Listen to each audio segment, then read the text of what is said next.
บายดีพี่น้องสบายดีพี่น้องเบิร์ดสุขคนที่เขามาเบิ่งสองของมันได้แล้วเนาะมื้อนี้แดดฮ้อนพี่น้องก็เลยว่าถ่ายบรรยากาศเพราะว่าหลายมื้ออากาศมันก็บ่สดใสปานใดเนาะมื้อนี้สดใสเกินไปว่าถึงขั้นมันฮ้อนพุ่นละ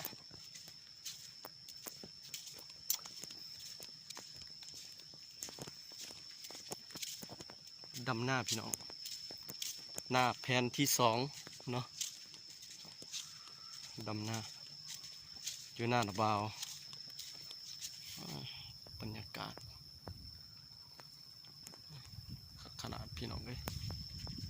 ท้องทุ่งหน้าส่วนลายข้าเจ้าบ่ทันได้ดำปานใดเนาะบ่ทันได้ดำลายว่าซั่นซะน่าจะเป็นบุคคลที่2ที่3นี่แหละดำทำอิฐทำอ่ออยู่ในนี้เนาะ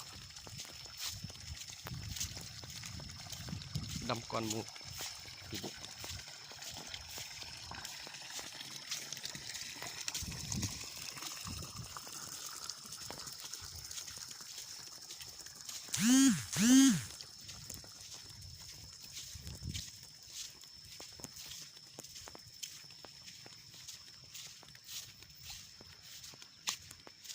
พี่น้อง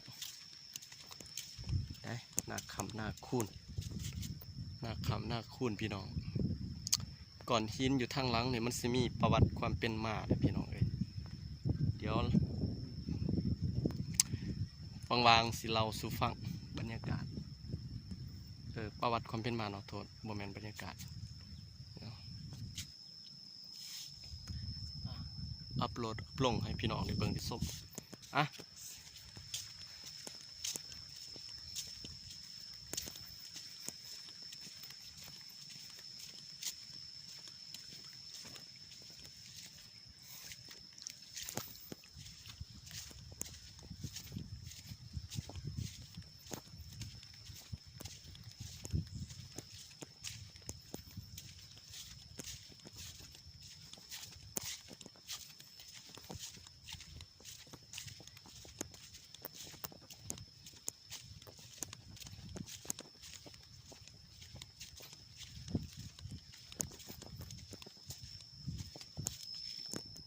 กันเอา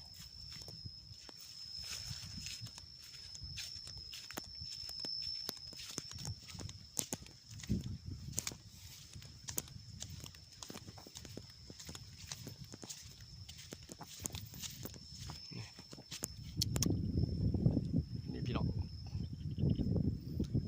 หน้าพี่น้องสาวเผาโอ้ยเฮาเนาะมันก็จะเป็นแบบนี้มันบ่ได้น้อยมาบักไงนี่พี่น้องอ่ะขอบใจพี่น้องที่เขามาเบิ่งหมดสุขคนเด้อขอบใจหลายๆกะบ่มีหยังพี่น้องมีแต่ว่ามาอัปเดตบรรยากาศมื้อนี้เนาะอากาศร้อนๆสุดยอด